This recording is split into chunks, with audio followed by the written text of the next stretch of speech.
Quinta-feira, 16 de novembro. Meu querido irmão, minha querida irmã, estamos entrando na sua vida e muito gostaríamos de entrar no seu coração para aí semear a palavra de Deus, e é sempre a grande orientação para a nossa vida. Nesta quinta-feira da 32ª semana do tempo comum, a liturgia nos apresenta o Evangelho de São Lucas, capítulo 17, versículos de 20 a 25.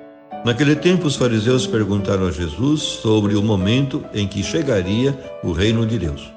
Jesus respondeu: o reino de Deus não vem ostensivamente, nem se poderá dizer está aqui ou está ali, porque o reino de Deus está entre vós. E Jesus disse aos discípulos: dias virão em que desejareis ver um só dia do Filho do Homem e não podereis ver. As pessoas vos dirão: ele está ali, ou ele está aqui.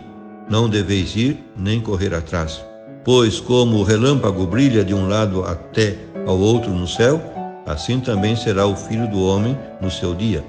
Antes, porém, ele deverá sofrer muito e ser rejeitado por esta geração. Meu querido irmão, minha querida irmã, o Evangelho de hoje tem duas partes. Na primeira, Jesus responde à pergunta sobre o quando da vinda do reino de Deus. E na segunda, inicia o tema do dia do Filho do Homem, que continuará no Evangelho de amanhã. Uma das questões religiosas que mais afloravam na época de Jesus era o quando e os sinais da chegada do reino de Deus, que se identificava com o reino do seu Messias.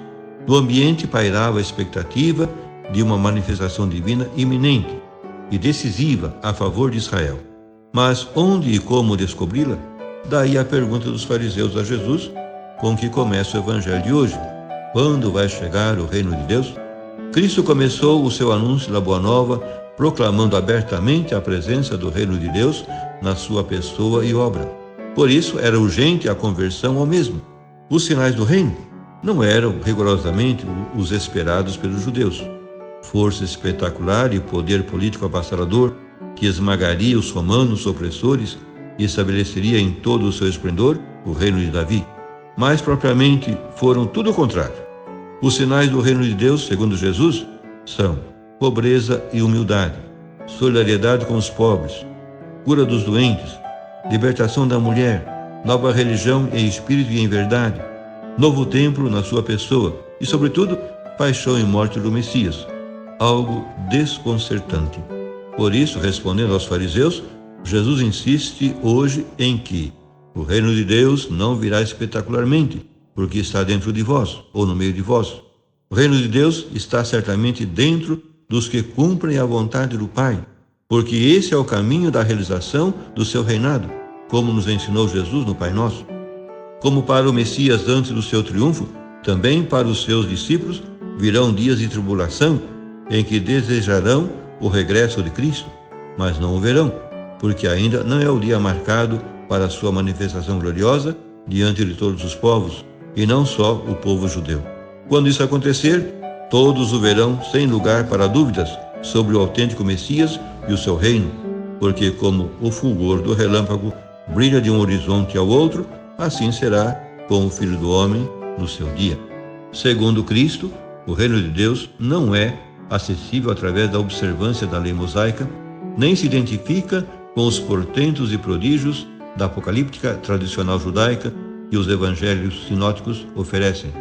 A plena manifestação do reino no dia messiânico não chegará até um futuro imprevisível, mas a sua presença é já um fato no meio do mundo e dos homens. Por fim, rezemos. Hoje nós te louvamos, Pai, porque Jesus nos disse que o teu reino se encontra já entre nós, como semente de amor e de esperança na nossa vida, como fermento da transformação humana e cósmica, que provém da morte e ressurreição de Jesus. Obrigado, Senhor, porque o teu reino é para nós, os teus filhos, paz, justiça e alegria no Espírito Santo. Dá-nos a sabedoria, a ciência e a visão da fé, para captar os sinais da presença do teu reino. E ajuda-nos, Senhor, a cumprir a tua vontade fielmente, para que o teu reinado seja fecundo em nós. Amém. E a você, meu querido irmão, minha querida irmã, que me acompanhou neste encontro com a Palavra de Deus, desça sobre ti a bênção de Deus Todo-Poderoso, Pai e Filho e Espírito Santo. Amém.